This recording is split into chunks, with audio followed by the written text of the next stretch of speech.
આજના વિડીયોમાં એવા ઉપયોગી આઈડિયા શેર કર્યા છે કે તમારા ઘણા બધા કામ સરળ થશે, તમારો કિંમતી સમય અને મહેનત પણ બચશે અને તમારું ઘર પણ ચોખ્ખું રહેશે। તો ચાલો વિડીયોને સ્ટાર્ટ કરીએ।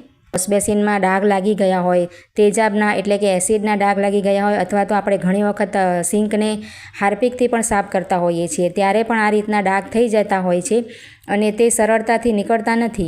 તો આ રીતે એસિડના કે પછી હાર્પિકના ડાઘ કાઢવા ખૂબ જ અઘરા થઈ જાય છે અને જે સ્ટીલની સિંક હોય છે તે પણ બગડી જાય છે। તો આજે આપણે સિંકના કોઈપણ જાતના ડાઘ દૂર કરવા માટે અહીંયા પિતાંબરી પાવડરનો ઉપયોગ કરવાના છીએ। આ રીતનો પિતાંબરી પાવડર માર્કેટમાં સહેલાઈથી મળી જાય છે। તો અહીંયા પિતાંબરી પાવડર આપણે 1 ચમચી જેટલો લેવાનો છે અને આ રીતે ગોળ ફરતે જુઓ પિતાંબરી પાવડરને આપણે છાંટી દઈશું અને ત્યાર પછી આપણે એક આ રીતનો સ્ક્રબર કે પછી તમે તાર પણ લઈ શકો છો, તેને આપણે થોડોક પાણીથી ભીનું કરી લીધું છે અને હવે આ રીતે આપણે સ્ક્રબરથી 8 થી 10 મિનિટ માટે આ સિંકને સરસ રીતે બધે ગોળ ફરતે ઘસી લઈશું। જો તમારે સિંકમાં વધારે પ્રમાણમાં ડાઘ હોય અથવા તો કાળાશ થઈ ગઈ હોય ને તો અહીંયા આપણે જે પિતાંબરી પાવડર છાંટ્યો ને તેની ઉપર આપણે લીંબુનો અડધી ચમચી જેટલો રસ પણ નાખી દેવાનો અને ત્યાર પછી તમારે આ રીતે સ્ક્રબરથી ઘસી લેવાનું અને આ રીતે જુઓ વચ્ચે વચ્ચે આપણે થોડું પાણી નાખતું જવાનું। તો આ રીતે સ્ક્રબર સુકાશે પણ નહીં અને ચેક પણ થઈ જશે કે આપણે ડાઘ દૂર થાય છે કે નહીં જુઓ।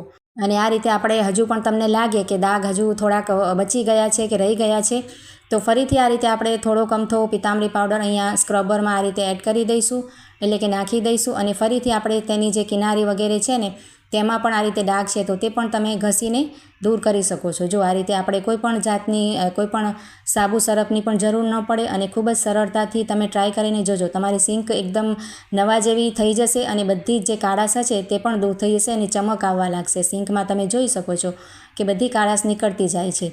તો ખૂબ જ સરસ આ આઈડિયા છે અને જો મિત્રો તમારી પાસે પણ સિંક સાફ કરવા માટેનો કોઈ બેસ્ટ આઈડિયા હોય તો તમે પણ કમેન્ટ બોક્સમાં લખીને મારી સાથે જરૂરથી શેર કરજો। તો અહીંયા જુઓ તેની આજુબાજુ પણ આપણે જોયું હશે પ્લેટફોર્મમાં એકદમ ડાઘ પડી જાય છે અને જે નળ હોય છે ને તે પણ ખારા પાણીથી ખરાબ થઈ જાય છે। તો નળ ઉપર પણ આ રીતે તમે પિતાંબરી પાવડરથી ઘસી શકો છો તો તેનાથી નળ પણ એકદમ સરસ થઈ જશે, બધા ક્ષારના ડાઘ પણ નીકળી જશે અને બીજા કોઈ ડાઘ હશે ને તે પણ નીકળી જશે અને ખૂબ જ સરસ નળ નવા જેવું થઈ જશે અને ચમક આવી જશે જુઓ। તો બેસ્ટ આઈડિયા છે, ટ્રાય કરજો અને સારો લાગે તો લાઇક કમેન્ટ પણ જરૂરથી કરજો અને જો તમે મારી ચેનલ પર નવા હો, પહેલીવાર વિઝિટ કરી રહ્યા હો તો મારી ચેનલને સબસ્ક્રાઈબ પણ જરૂરથી કરજો। તો અહીંયા જુઓ આ રીતે આપણે આજુબાજુની બધી જ જે ટાઇલ્સ વગેરે છે તે પણ આપણે સાફ કરી લઈશું અને જો કાળો પ્લેટફોર્મ હોય છે ને તેના ઉપર પણ સફેદ ડાઘ પડી જતા હોય છે ક્ષારના પાણીથી તો તે પણ આપણે અહીંયા તેનાથી સાફ કરી શકાય છે પિતાંબરી પાવડરથી, ખૂબ જ અસરકારક આ ઉપાય છે। તો જુઓ અહીંયા બધી જ જગ્યાએ આપણે ઘસી લીધું છે, અહીંયા 8 થી 10 મિનિટ મારે ઘસાઈ ગયું છે। હવે હું તમને તેમાં પાણી નાખીને તેનું રિઝલ્ટ બતાવું છું। જુઓ ખૂબ જ સરસ રીતે બધી જ કાળાશ નીકળી ગઈ છે અને આપણી સિંકમાં ચમક આવી ગઈ છે, એકદમ ચમકવા લાગી છે। તો આ રીતે આપણે બધી જગ્યાએથી પાણી નાખીને જોઈ લઈશું કે ક્યાંય પણ ડાઘ રહી ગયા હોય તો ફરીથી આપણે તારથી ઘસી શકાય છે। પણ જુઓ તમે જોઈ શકો છો બધા જ ડાઘ નીકળી ગયા છે અને સિંક સરસ થઈ ગઈ છે। અહીંયા નળ પણ આપણે જોઈ લઈશું તેમાં પણ બધા ડાઘ નીકળી ગયા છે અને ખૂબ જ સરસ ચમક આવી ગઈ છે। તો આ આઈડિયાને જરૂરથી તમે ટ્રાય કરજો અને આઈડિયા સારો લાગ્યો હોય તો એક લાઇક જરૂરથી કરી આપજો। તો જુઓ જ્યારે પણ આપણે ઘરના આ રીતે કોઈ પણ પંખા સાફ કરીએ ને તો શું થાય કે આપણે પંખાની સાથે સાથે જે નીચેની જમીન હોય ને એટલે કે ફ્લોર તેને પણ સાફ કરવું પડે, કેમ કે પંખામાં જેટલી પણ ધૂળ હોય અથવા તો ઝાડા હોય એ બધા જ આપણે સાફ કરીએ ને તો નીચે પડે એટલે કે ફ્લોર ઉપર પડે અને આપણે બધું જ ગંદુ થઈ જાય। તો તેના માટે આપણે શું કરવાનું, એક સરસ આઈડિયા તમને બતાવું છું।